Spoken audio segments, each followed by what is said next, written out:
አርዕስተ ዜና። ሰባተኛው ጠቅላላ ምርጫ በስኬት መጠናቀቁን የኢትዮጵያ ብሔራዊ ምርጫ ቦርድ አስታወቀ። ምርጫው በታሰበበት ጊዜ መከናወኑ እንዲሁም በበርካታ አካባቢዎች ሰላማዊ ሆኖ በመጠናቀቁ ምርጫው ስኬታማ ነበር ማለት እንደሚቻል የምርጫ ቦርድ ሰብሳቢ ሜላትወርቅ ኃይሉ ገልጸዋል። በቀዳሚነት የምናደርሳችሁ ጉዳይ ነው። በአዲስ አበባ ከተማ እንደ ወተትና የወተት ተዋጽኦዎች፣ በማር፣ በዘይት፣ በቅመማ ቅመሞች፣ በዱቄትና በተለያዩ የታሸጉ ምግቦች ከባዕድ ነገሮች ጋር መቀላቀል በብዛት ይስተዋላል ሲል የአዲስ አበባ ምግብና መድኃኒት ባለስልጣን ገልጿል። ባለስልጣኑ ችግሩን ለመቅረፍም እርምጃዎችን እያከናወነ እንደሚገኝ አስታውቋል። እናስደምጣቸዋለን። በሶማሊያ ጦርና በዓለም አቀፍ አጋሮች በተካሄደ የተቀናጀ ወታደራዊ እርምጃ 28 የአልሸባብ ታጣቂዎች መገደላቸውን የሀገሪቱ የደህንነት ተቋማት አስታወቁ። እርምጃው በሂራንና በመካከለኛው ሻቤል ክልሎች ታጣቂዎች በሚንቀሳቀሱባቸው አካባቢዎች ላይ ያተኮረ ነበር ተብሏል። ዝርዝር አለን።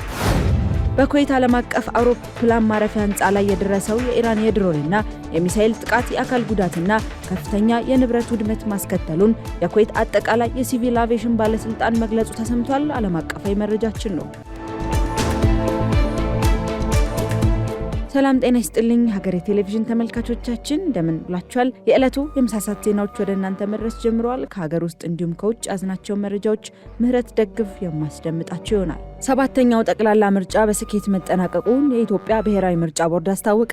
ምርጫው በታሰበበት ጊዜ መከናወኑ እንዲሁም በበርካታ አካባቢዎች ሰላማዊ ሆኖ በመጠናቀቁ ምርጫው ስኬታማ ነበር ማለት እንደሚቻል የምርጫ ቦርድ ሰብሳቢ ሜላትወርቅ ኃይሉ ገልጸዋል። ምርጫ ፍጹም ሊሆን እንደማይችል የገለጹት ሰብሳቢዋ የተቀመጡ መስፈርቶች በአብዛኛው በመሳካታቸው ምርጫው ስኬታማ ነበር ብለዋል። ግንቦት 24 ቀን 2018 ዓ.ም በኢትዮጵያ የተካሄደውን ሰባተኛ ጠቅላላ ምርጫ አስመልክቶ በኢትዮጵያ የአውሮፓ ህብረት ልዑክ፣ የአባል ሀገራት የዲፕሎማቲክ ሚስዮኖች እንዲሁም የካናዳ፣ ኖርዌይ እና ስዊዘርላንድ ተወካዮች የጋራ መግለጫ አውጥተዋል። ዲፕሎማቶቹ በመግለጫቸው ምርጫው መካሄዱን በደስታ እንደሚቀበሉ ገልጸው ለምርጫው ስኬት የኢትዮጵያ ብሔራዊ ምርጫ ቦርድ፣ የምርጫ አስፈጻሚዎች፣ የፖለቲካ ፓርቲዎች፣ እጩዎችና የሲቪል ማህበረሰብ አካላት ላበረከቱት ጉልህ አስተዋጽኦ አድናቆታቸውን ገልጸዋል። የአፍሪካ ህብረትና ኢጋድ እንደ ዓለም አቀፍ ታዛቢ ያከናወኑትን ተግባር የገለጹት ዲፕሎማቶቹ ከነዚህ ተቋማት የሚወጡትን የምርጫ ታዛቢ ሪፖርቶች በጉጉት እንደሚጠባበቁ አስታውቀዋል። በተለያየ ምክንያት በምርጫው ቀን ድምጽ መስጠት ባልተቻለባቸው የምርጫ ክልሎች በቀጣይ የድምጽ አሰጣጥ ሂደቱ እንዲከናወንና ነዋሪዎቹ እድሉን ያገኛሉ የሚል ተስፋ እንዳላቸውም ገልጸዋል። ይህ የጋራ መግለጫ በኢትዮጵያ የሚገኙ ከ20 በላይ የአውሮፓ ህብረት አባል ሀገራትና ሌሎች አጋር ሀገራት ዲፕሎማቲክ ሚስዮኖችን ያካተተ ነው። በአዲስ አበባ ከተማ እንደ ወተትና የወተት ተዋጽኦዎች፣ ማር፣ ዘይት፣ ቅመማ ቅመሞች፣ በዱቄትና የተለያዩ የታሸጉ ምግቦችን ከባዕድ ነገሮች ጋር መቀላቀል በብዛት ይስተዋላል ሲል የአዲስ አበባ ምግብና መድኃኒት ባለስልጣን ገልጿል። ባለስልጣኑ ችግሩን ለመቆጣጠር መደበኛ ፍተሻ፣ የላቦራቶሪ ምርመራ፣ የግንዛቤ ማስጨበጫ ስራዎችና በህግ ላይ የተመሰረቱ የክትትል እርምጃዎችን እያከናወነ እንደሚገኝም አስታውቋል። በህገወጥ የምግብ ክለሳ ተግባር ላይ የተሰማሩ አካላት ሲገኙ ምርቶቻቸውን የማስወገድ፣ የንግድ ፈቃዳቸውን የማገድ ወይም የመሰረዝ እንዲሁም በህግ መሰረት ሌሎች እርምጃዎች እንደሚወሰድባቸው በባለስልጣኑ የምግብና ጤና ነክ ቁጥጥር ዳይሬክተር አቶ እስጢፋኖስ ጌታቸው ገልጸዋል።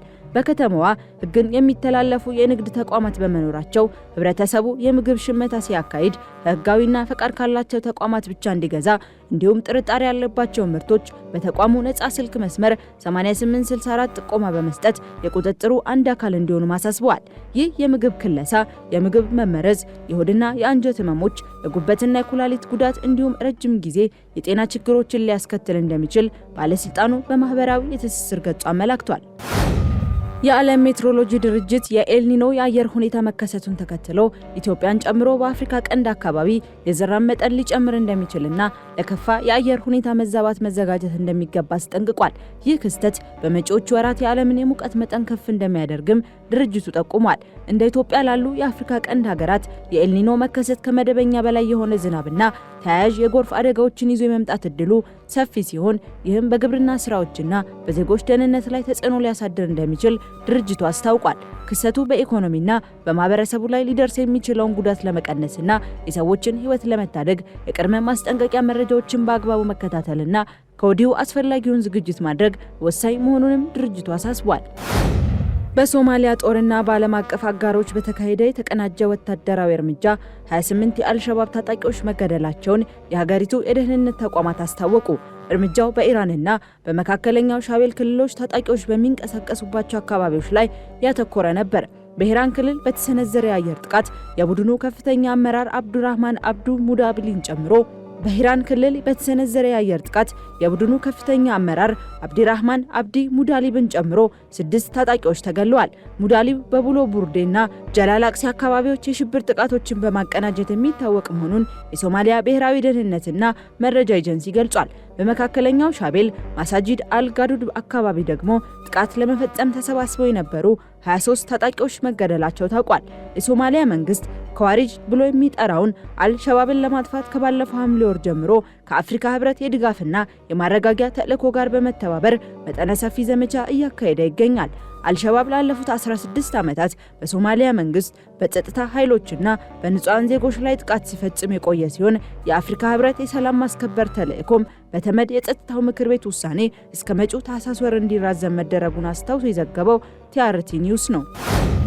የኢራን የድሮንና የሚሳኤል ጥቃት የኩዌት አውሮፕላን ማረፊያ ላይ ጉዳት ማድረሱ ተሰምቷል። በኩዌት ዓለም አቀፍ አውሮፕላን ማረፊያ ህንፃ ላይ የደረሰው ይህ የኢራን የድሮንና የሚሳኤል ጥቃት የአካል ጉዳትና ከፍተኛ ውድመት ማስከተሉን የኩዌት አጠቃላይ የሲቪል አቪዬሽን ባለስልጣን አስታውቋል። የአቪዬሽን ባለስልጣኑ ተጨማሪ ማሳሰቢያ እስኪሰጥ ድረስ ሁሉንም በረራዎች ማቋረጡንና ወደ ሌሎች አማራጭ አውሮፕላን ማረፊያዎች እንዲያመሩ ማድረጉን ገልጿል። በተያያዘም የኢራን የመንግስት ብዙሃን መገናኛ እንዳለው የሀገሪቱ አብዮታዊ ዘብ በባህሬን የሚገኘውን የአሜሪካን 5ኛ የባህር ኃይል ዋና መስሪያ ቤትን እንዲሁም ስሟ ባልተጠቀሰች የቀጠናው ሀገር ውስጥ የሚገኝ የአየር ኃይል ሰፈርንና ሄሊኮፕተሮችን በሚሳኤሎችና በድሮኖች አጥቅቷል።